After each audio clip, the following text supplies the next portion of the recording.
fazer agora o caso do cálculo do momento de inércia, que a gente considera um dos mais simples, mas ele é simples, só que ele tem coisa importante, muito importante dentro dele, que faz com que você entenda realmente o conceito, tá? Eu vou pegar uma barra de seção retangular aqui, ó, que tem uma massa M e o comprimento dela é L, e quero calcular qual é o momento de inércia dela, ou seja, se eu fosse rotacionar essa barra, como que eu faria análise de energia para essa rotação, tá? Então a primeira coisa é relembrar lá, ó, o que é o momento de inércia. O momento de inércia I daquele objeto vai ser a integral de R ao quadrado dm. Então como que isso se aplica a esse objeto? Então a primeira coisa é entender, ó, quando você calcula o momento de inércia, se você olhar umas tabelas por aí, você vai ver que parece que tem algumas colunas para o mesmo objeto. Por quê? Porque é análise de rotação. Então você está rodando esse objeto em relação ao quê? Em relação ao que lugar? Então imagine que eu vou analisar a rotação desse objeto, com a energia que eu preciso para rodar ele, em torno do seu centro de massa. O objeto roda e aqui o centro dele vai ficar fixo e todo mundo roda em relação ao centro de massa. Depois, o que eu vou fazer? O mesmo objeto roda em relação ao extremo, ó. Diferente, não em relação ao centro de massa, mas em relação ao extremo aqui, ó, tá? E aí você entenderá o que quer dizer esse resultado. Então, eu vou colocar o meu eixo de rotação passando aqui pelo centro e imaginando, né, que esse objeto tem uma distribuição de massa uniforme nele, tá? Ou seja, essa área da seção transversal e a densidade do material aqui é a mesma em qualquer lugar que eu vá analisar, tá?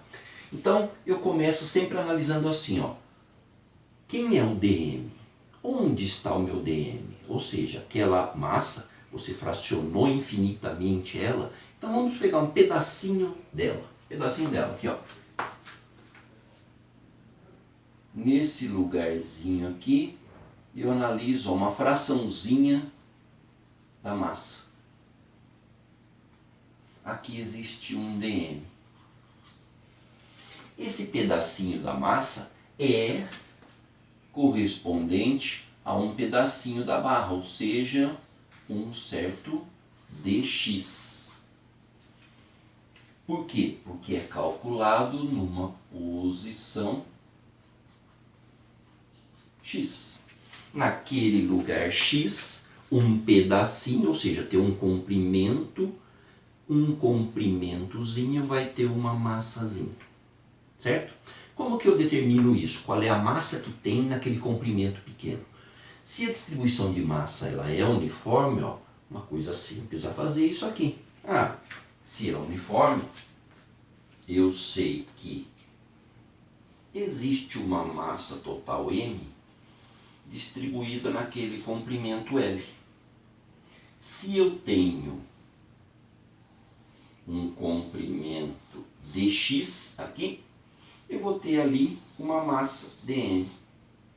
E consequentemente, ó, eu vou saber aqui que o dm nada mais é do que m sobre L dx.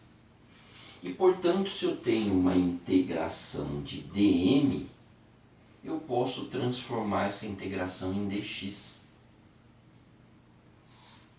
dm vai ser m sobre L dx.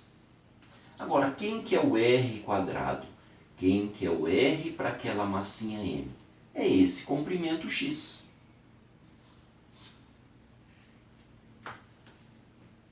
Beleza? Transformei a integração de massa em uma integração em comprimento. Se eu estou fazendo em comprimento, como que o meu comprimento varia aí no meu sistema? Ó? No meu sistema, a barra está distribuída aqui ao longo de um eixo X. Então, ao longo desse eixo X, a barra ocupa posições de menos L sobre 2, metade do comprimento, parte negativa, porque eu coloquei o eixo exatamente no zero, até L sobre 2. E aí eu faço a integração de menos L sobre 2 até L sobre 2. Ok? E aí fica tranquilo, ó. O que dá isso? O que é constante nessa integração? Quem varia é dx. A massa total da barra, L, comprimento total, duas constantes caem fora. M sobre L. A integral vai ficar de x dx. A integral de x dx, x ao quadrado sobre 2. Calculado de menos L sobre 2 a mais L sobre 2. Esse resultado, o que vai ser? M sobre L que multiplica. Quando eu coloco L sobre 2 ao quadrado, eu vou achar um L ao quadrado. Desculpa, aqui é o raio ao quadrado, então é o x quadrado. Se é integral de x ao quadrado, perdão, é x ao cubo sobre 3. Então eu vou colocar o limite L sobre 2 em x ao cubo. Em x ao cubo vai dar um L ao cubo sobre 8, 2 ao cubo. Menos o limite de baixo. O limite de baixo é negativo. Quando você levar ao cubo, expoente ímpar, ele vai continuar negativo. Se era menos, então vai dar um mais. L ao cubo sobre 8. Então aqui vai dar M sobre L. Dois termos iguais, vai dar 2 vezes L, 2L ao cubo sobre 8. Cortamos o L ao cubo aqui. Ainda tinha um 3 aqui embaixo, perdão, tinha um 3. Cortamos o L ao cubo, vai ficar um L ao quadrado. O 2 corta com 8, vai dar um 4. Então sobrou M, L ao quadrado. Um 3 e um 4, 12. Então esse é um valor tabelado para qualquer barra de massa M, comprimento L, com distribuição de massa uniforme, que você queira rotacionar em torno do centro de massa. Tá? Agora, e se eu quisesse, que aí eu posso aproveitar tudo isso, ó, caso 2, fazer a rotação não em torno do centro de massa, mas em relação ao extremo, botar o eixo aqui. O que mudaria em tudo isso? Você teria o momento de inércia aí, dado pela integral, a mesma integral, que resultaria aqui exatamente na mesma ideia, M sobre L x ao quadrado dx, só que a gente faria a rotação, se o eixo de rotação está lá no extremo, então a barra começa aqui no zero e vai até o tamanho total L, de 0 a L. E aí você vai falar, não, espera lá, se vai de 0 a L, a distância aqui é L.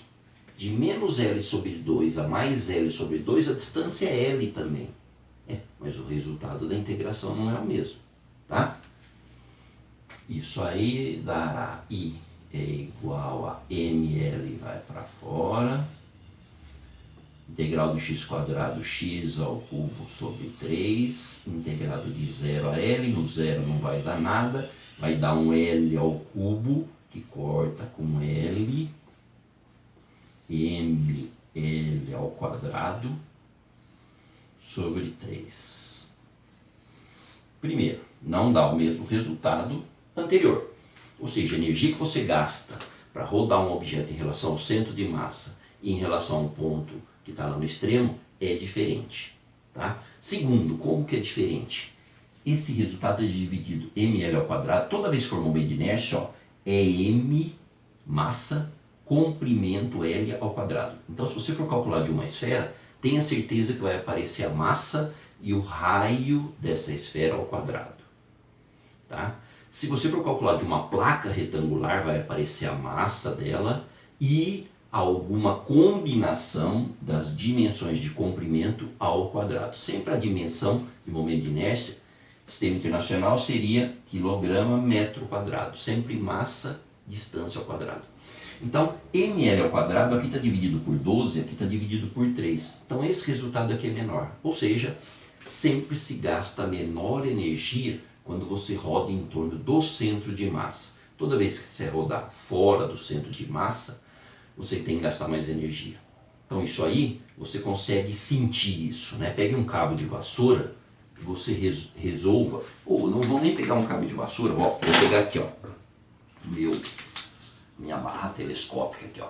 Eu quero rodar em relação ao centro de massa. Primeiro eu acho onde está o centro de massa. O centro de massa onde equilibra, né? Peso com normal, tá mais ou menos por aqui, ó. Então rodar em relação a esse ponto, ó, é sempre fácil. Estou segurando nele, a rotação é fácil. E agora eu quero rodar o mesmo objeto, mas segurando ele aqui pela ponta, ó. Já não é fácil do mesmo jeito. É mais difícil, eu tenho que fazer mais força. Você fala, você tem que fazer mais força porque o peso está aqui e você está segurando aqui. Exatamente, nós estamos levando em consideração como que as velocidades de cada partícula atuam, mas eu não estou analisando força, eu estou analisando energia. Se eu fosse fazer por força, chegaria a essa mesma conclusão, tá? Então, o momento de inércia, ele é o menor possível se você estiver calculando para o centro de massa, tá? Agora, existe uma maneira da gente descobrir isso, essa relação aqui, ó, que é o teorema dos eixos paralelos. Rodar em relação ao centro de massa e em relação ao extremo são eixos paralelos. São eixos paralelos, então toda vez que você quer achar um momento de inércia qualquer, ele é sempre o momento de inércia em relação ao centro de massa mais a massa do objeto que multiplica h ao quadrado. Quem que é h ao quadrado? O h é a distância do eixo do centro de massa ao eixo que você quer rodar, que seria L sobre 2. Então, se eu fizer o do centro de massa, esse cara aqui, mais ml ao quadrado sobre 4, né? Porque a distância é L sobre 2, somar esses dois valores vai dar esse cara aqui de cima, tá? Então, isso aqui é importantíssimo para o caso do pêndulo, tá bom? Aí a gente vai ver agora na sequência, certo? Tranquilo, fique em casa, física em casa.